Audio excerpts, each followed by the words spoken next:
Hello everyone, welcome to RZ Smart Tech. আপনারা যারা Facebook page create করেছেন but ফেসবুকে কোনোভাবেই আপনারা সফলতা অর্জন করতে পারতেছেন না, অথবা আপনারা ফেসবুকে কোনো ভিডিও পোস্ট করার পর সেটাতে ভালো কোনো রিচ পাচ্ছেন না, যে পোস্টটি আপনারা ক্রিয়েট করে আপলোড করেছেন সেই পোস্ট কোনোভাবেই ভাইরাল হচ্ছে না। তো এমন প্রবলেমের কারণে বেশ কিছু কারণ রয়েছে, সেই কারণগুলো আমি আপনাদেরকে আজকে শেয়ার করব। এই ভিডিওটি আপনি যদি শুরু থেকে শেষ পর্যন্ত দেখেন তাহলে অবশ্যই আপনাদের ভিডিও ভাইরাল হবে, অনেক অনেক মানুষের কাছে পৌঁছাবে এবং ফেসবুক নিজে থেকেই আপনার ভিডিওটি ভাইরাল করে দিবে। তো প্রথমে আমি যেটা বলবো, ফ্ল্যাগেড কন্টেন্ট অথবা ফ্ল্যাগ কন্টেন্ট, এই ফ্ল্যাগ কন্টেন্টটি যদি আপনার ফেসবুক পেজে থেকে থাকে তাহলে আপনাদের ভিডিও কোনোভাবেই ভাইরাল হবে না। এবং এই ফ্ল্যাগ কন্টেন্ট যদি আপনারা ক্রমে আপনাদের ফেসবুক পেজে যদি ফ্ল্যাগ কন্টেন্ট বেশি হয়ে যায়, বারবার আপনাদের ভিডিওতে ফ্ল্যাগ কন্টেন্ট আসার পর আপনারা যদি সেই কন্টেন্টটি কোনোভাবেই ডিলিট না করেন তাহলে আপনাদের ফেসবুকে পেজে নট রিকমেন্ডেবল শো করবে, যার কারণে আপনাদের ফেসবুক পেজ একদম ডাউন হয়ে যাবে, কোনোভাবেই রিচ করতে পারবে না এবং আপনাদের ফেসবুক ক্যারিয়ার একদম শেষ হয়ে যাবে। তাই ভিডিওটি অবশ্যই মনোযোগ সহকারে দেখবেন। তো প্রথমে দেখতে পাচ্ছেন এখানে ফ্ল্যাগ কন্টেন্ট দেওয়া আছে। তো ফ্ল্যাগ কন্টেন্টটি বের করবেন যেভাবে সেটা আমি দেখাচ্ছি।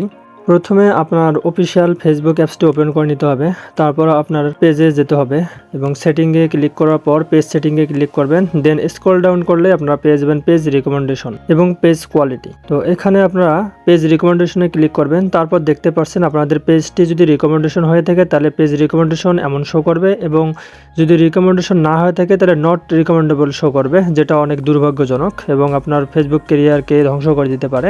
তো অবশ্যই আমাদের পেজটি দেখতে পাচ্ছেন রিকমেন্ডেবল আছে, বাট এখানে একটি কিন্তু রয়েছে, সেটা হচ্ছে দেখতে পাচ্ছেন ফ্ল্যাগ কন্টেন্ট। এই ফ্ল্যাগ কন্টেন্টে যদি আপনি কোনো অ্যাকশনে না যান এবং ম্যানেজ কন্টেন্টে গিয়ে যদি ডিলিট না করে ফেলেন তাহলে আপনাদের একটা সময় যা দেখতে পারবেন আপনার এখানে নট রিকমেন্ডেবল শো করতেছে। তো যেটি অনেক ভয়াবহ একটি ব্যাপার, আপনার ফেসবুক ক্যারিয়ারকে ধ্বংস করে দেওয়ার জন্য নট রিকমেন্ডেবল এটি যথেষ্ট, এবং আপনারা কখনোই মনিটাইজেশন পাবেন না, আপনাদের পোস্ট রিচ হবে না, অনেক মানুষের কাছে পৌঁছাবে না, ফেসবুক নট রিকমেন্ডেবল করে দিবে। তো যার কারণে আপনাদেরকে এখান থেকে অবশ্যই ফ্ল্যাগেড কন্টেন্ট দেখার সঙ্গে সঙ্গে ম্যানেজ কন্টেন্টে যেতে হবে।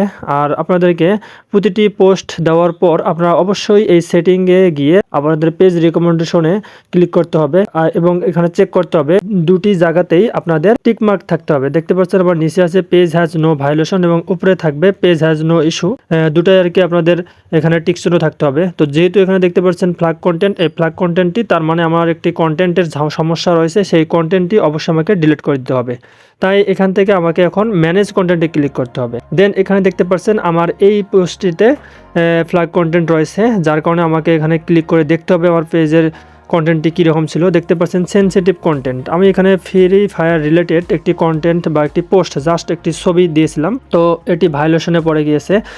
যেমন এখানে ফেসবুক তো অবশ্যই নট অ্যালাউড করে, যেমন মৃত্যু, ডেথ এবং ব্লাড, এই ধরনের সেনসিটিভ কন্টেন্ট, এবং 18 বছর নিচে কোনো মানুষ মারা গিয়েছে বা কোনো বাচ্চা মারা গিয়েছে, এই সমস্ত কন্টেন্ট কোনোভাবেই পছন্দ করে না এবং অ্যালাউ করে না, যার কারণে আমাকে এটা এখন ডিলিট করে দিতে হবে। তো ডিলিট করার জন্য দেখতে পাচ্ছেন টেক অ্যাকশনে ক্লিক করতে হবে। দেখতে পাচ্ছেন এখানে আমার ইমফ্যাক্ট করে কি impact your page ability and recommendable, reduce your page distribution, অনেক কিছু আমার এখানে রিডিউস হয়ে যাবে, যার কারণে আমাকে টেক অ্যাকশনে গিয়ে ডিলিট করে দিতে হচ্ছে। তো আমি সেটা ডিলিট করে দিলাম। দেখতে পাচ্ছেন ডিলিট করে দেওয়ার পর page quality page has no issue দেখাচ্ছে, এবং আমি এখন পেজ রিকমেন্ডেশনে ক্লিক করব। পেজ রিকমেন্ডেশনে ক্লিক করার জন্য অবশ্যই আপনাকে সেটিংয়ে গিয়ে পেজ রিকমেন্ডেশনে ক্লিক করতে হবে। দেন দেখতে পাচ্ছেন আমার এখানে কিছুক্ষণ আগে সেনসিটিভ কন্টেন্ট অথবা ফ্ল্যাগেড কন্টেন্ট ছিল, তো এখন দেখতে পাচ্ছেন এখানে কন্টেন্ট ইজ রিকমেন্ডেবল দেখা দিচ্ছে, দুটোইতে আমার টিক মার্ক দেওয়া আছে, যার মানেটি হচ্ছে আমার এই ফেসবুক পেজ এখন রিকমেন্ডেবল, এবং আমি যদি এখন পোস্ট করি সেটা বেশি মানুষের কাছে পৌঁছানোর জন্য যথেষ্ট সুযোগ, যথেষ্ট পসিবিলিটি রয়েছে। তাই অবশ্যই এই ভিডিওটি আপনারা সবসময় ফলো করবেন, এবং ভিডিওটি যদি আপনাদের কোনো কাজে এসে থাকে, ভিডিওটি দেখে যদি আপনারা উপকৃত হয়ে থাকেন, তো অবশ্যই আমার এই পেজটি আপনারা লাইক করে দিবেন, ফলো করে দিবেন, এবং আমার পাশাপাশি আমার ইউটিউব চ্যানেলটিও আপনারা সাবস্ক্রাইব করে দিবেন। এই ধরনের আরও নতুন টেকনিক এবং প্রবলেম রিলেটেড ভিডিও নিয়ে আসার জন্য আমাকে উৎসাহিত করবেন। তো ধন্যবাদ, ভালো থাকবেন, সুস্থ থাকবেন, আল্লাহ হাফেজ।